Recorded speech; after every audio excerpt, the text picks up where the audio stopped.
अल्लाह मुस्तफीद होंगे। आइए अब हम आज के इस आठवें इजलास का आगाज करने जा रहे हैं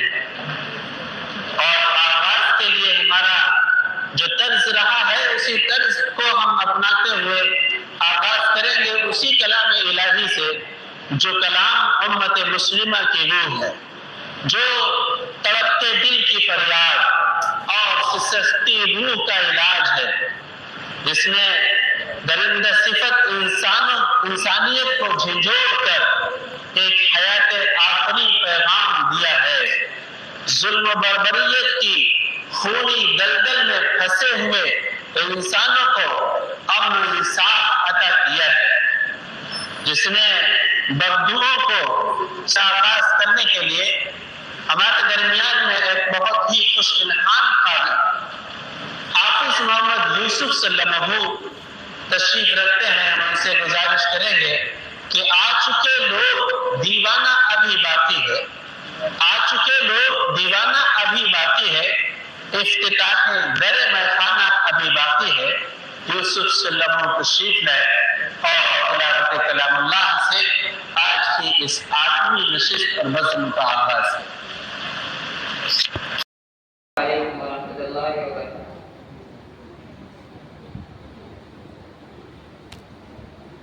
أعوذ بالله من الشيطان الرجيم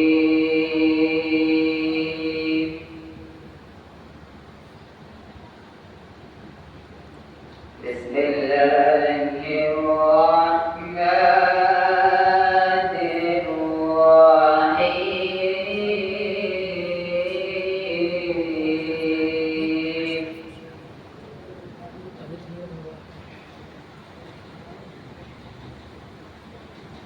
ألف لام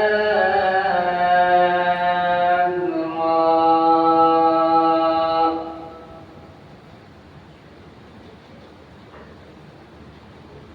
تلك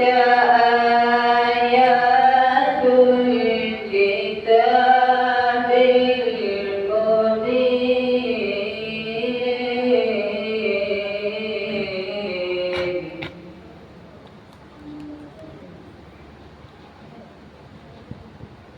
إنا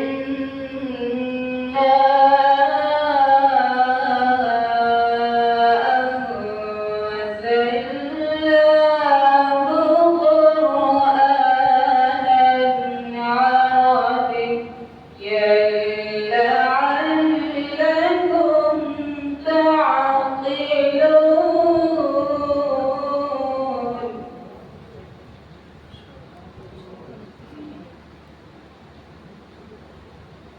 نحن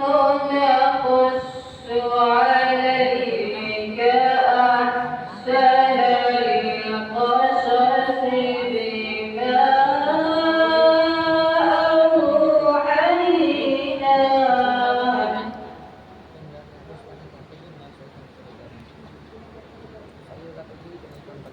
نحن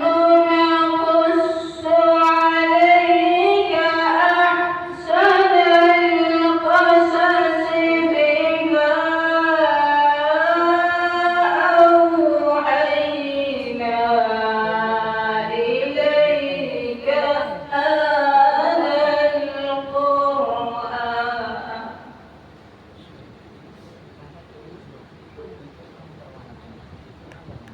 بما أوحينا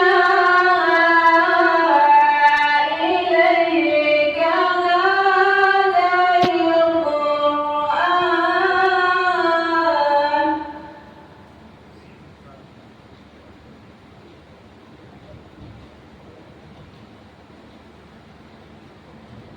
وإن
والشمس والقمر رأيتهم لي ساجدين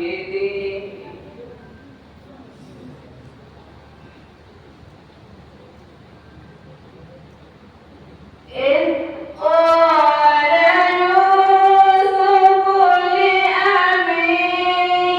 يا أبت إني رأيت أحد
وأن